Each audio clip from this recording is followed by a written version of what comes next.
जय श्री राम। एक गांव में एक सुखी परिवार रहता था।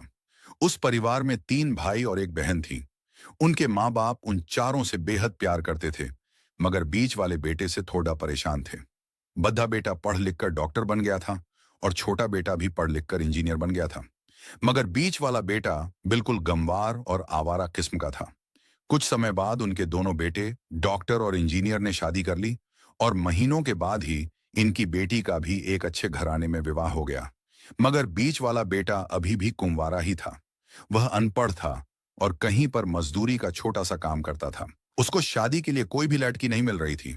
उसके माँ बाप उससे बहुत परेशान हो चुके थे। अब जब भी उसकी बहन अपने मायके आती तो वह अपनी डॉक्टर और इंजीनियर दोनों भाइयों से मिलती थी, मगर बीच वाले भाई से बहुत कम मिलती थी, क्योंकि वह उसे ज्यादा पैसे नहीं दे पाता था। लेकिन फिर भी वह अपनी बहन से बहुत अधिक प्यार करता था। कुछ समय बाद उनके पिताजी की बीच वाले बेटे की बिना शादी किए बिना ही मृत्यु हो गई। उनकी मां ने सोचा, कहीं अब किसी के मुंह से बंटवारे की बात निकले, इसलिए अपने ही गांव में एक सीधी सादी लड़की से मंझले बेटे की शादी करवा दी। शादी होते ही न जाने क्या हुआ।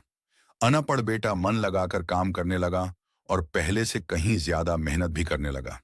अब कोई भी पुराना दोस्त उसको मटरगश्ती के लिए बुलाने आता तो वह मना कर देता।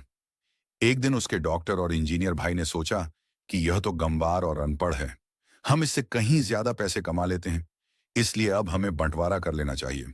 मां के लाख मना करने के बाद भी दोनों बेटों ने बंटवारे की तारीख तय कर दी और उन्होंने अपनी बहन को भी बुला लिया।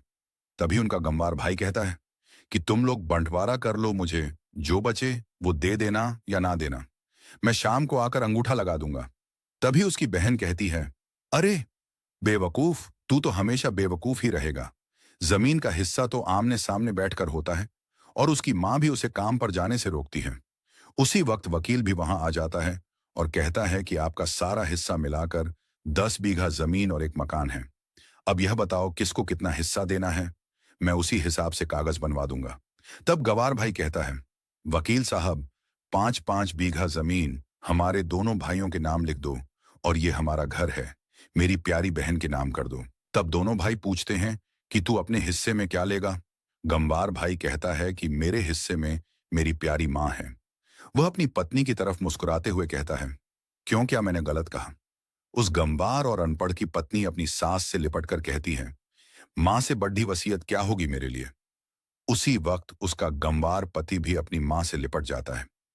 गंवार बेटे और बहू के प्यार ने जमीन जायदाद के बंटवारे को एक सन्नाटे में बदल दिया। तभी बहन अपने गंवार भाई के गले लगकर लिपट कर रोते हुए कहती है कि माफ कर दो भैया, मैं आपको सम्मान नहीं दे सकी। तभी उसका भाई कहता है, मेरी प्यारी बहन, इस घर में जितना अधिकार हमारा है उतना ही तुम्हारा भी है। और रही बात बंटवारे की, तो बंटवारा नहीं करने से जीवन खत्म तो नहीं हो जाएगा। क्यों करते हैं हम बंटवारा? क्या हम एक साथ मिलकर नहीं रह सकते, जैसे हम बचपन में मिलकर खेलते रहते थे? एक साथ मिलकर रहने को ही तो कहते हैं एक अच्छा परिवार, और उसके परिवार को संभालती है एक मां। तभी उसके दोनों भाई भी बहुत शर्मिंदा होते हैं और वह बंटवारे के सभी कागज फाड़ कर फेंक देते हैं। और उस दिन के बाद से उनका पूरा परिवार खुशी खुशी एक साथ रहने लगा। धन्यवाद। कहानी अच्छी लगी तो लाइक करें, शेयर करें और सब्सक्राइब करें।